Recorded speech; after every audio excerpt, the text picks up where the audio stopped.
Hello and welcome to Do It Yourself channel. Today I will show you where to find the option and how to set a custom screen recording resolution and bitrate in Realme 14x phone.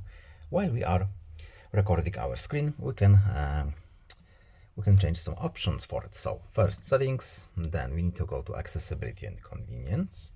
Next we need to scroll down to screen recording.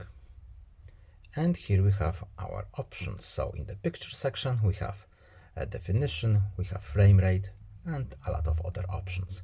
So we are interested in definition.